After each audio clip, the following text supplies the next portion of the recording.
तुर्कमान gate में जहां अवैध अतिक्रमण हो रखा है, वहां दिल्ली उच्च न्यायालय के आदेश के बाद कार्रवाई की गई और अतिक्रमण को हटाया गया। इसके बाद जिस तरह से पुलिस पर वर्दी पर पत्थरबाजी की गई और 5 पुलिसकर्मी घायल हुए हैं, ये बेहद ही अफसोसजनक है और चिंताजनक है।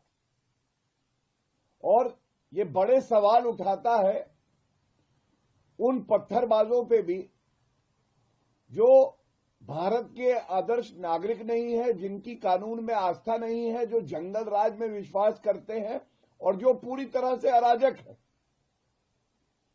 और मैं बड़ी स्पष्टता से एक बात कहूंगा, भारत का हर नागरिक संविधान में, सर्वोच्च न्यायालय में, उच्च न्यायालय में आस्था रखता है और आदेश का पालन हो, आदेश के अनुसार कार्रवाई हो, ये सुनिश्चित करने का काम सरकार का होता है, जिसका स्वागत भारत का नागरिक करता है, दिल्ली के नागरिक करते हैं। लेकिन आज सवाल यह है कि जब दिल्ली उच्च न्यायालय का आदेश है कि अतिक्रमण हटाया जाए, सरकारी जमीन पर बारात घर बनेगा, पार्किंग बनेगी और कोई जवाबदेही नहीं होगी। न्यायालय कहता है हटाओ, जब पुलिसकर्मी, जब अफसर जाते हैं हटाने तो उन पे पत्थर बरसाए जाते हैं।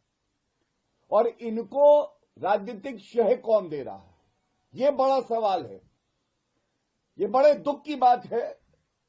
राहुल गांधी जो संविधान हाथ में पकड़ते हैं, उनके लीडर इमरान मसूद क्या कहते हैं? मुसलमानों को प्रताड़ित किया जा रहा है। मैं पूछना चाहता हूं राहुल गांधी से, क्या दिल्ली उच्च न्यायालय में, संविधान में आपकी आस्था नहीं है, आपकी पार्टी की आस्था नहीं है? ये पार्टी के वर्कर हैं या गुम्बेबाज हैं? ये अराजक तत्व बताएंगे कि सरकार क्या काम करे, दिल्ली उच्च न्यायालय के आदेश का पालन हो या ना हो। कांग्रेस के ही दूसरे नेता संदीप दीक्षित, पूर्व सांसद रहे हैं, ये भी यही बात कहते हैं खास धर्म के लोगों को भारतीय जनता पार्टी टारगेट कर रही है।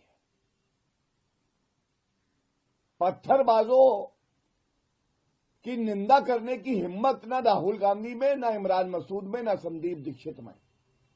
ये खड़े हैं अराजक तत्वों के साथ, पत्थरबाजों के साथ। ये बड़ी दुख की बात है। और इसीलिए राहुल गांधी कहते हैं, रेवंत रेड्डी कहते हैं, कांग्रेस तो मुस्लिम पार्टी है। जब सरकार ठोस कार्रवाई करती है, वो धर्म देख के कार्रवाई नहीं होती है। अगर कोई अतिक्रमण करता है, वो कोई भी व्यक्ति क्यों ना हो, किसी भी धर्म का क्यों ना हो, सर्वोच्च न्यायालय और उच्च न्यायालय के आदेशों का पालन होना चाहिए और कार्रवाई मजबूत होनी चाहिए। और अगर कार्रवाई के बाद पत्थरबाजों को, अराजक तत्वों को डर लगता है तो ये डर अच्छा है, ये मैं कहना चाहता हूं। इसके बाद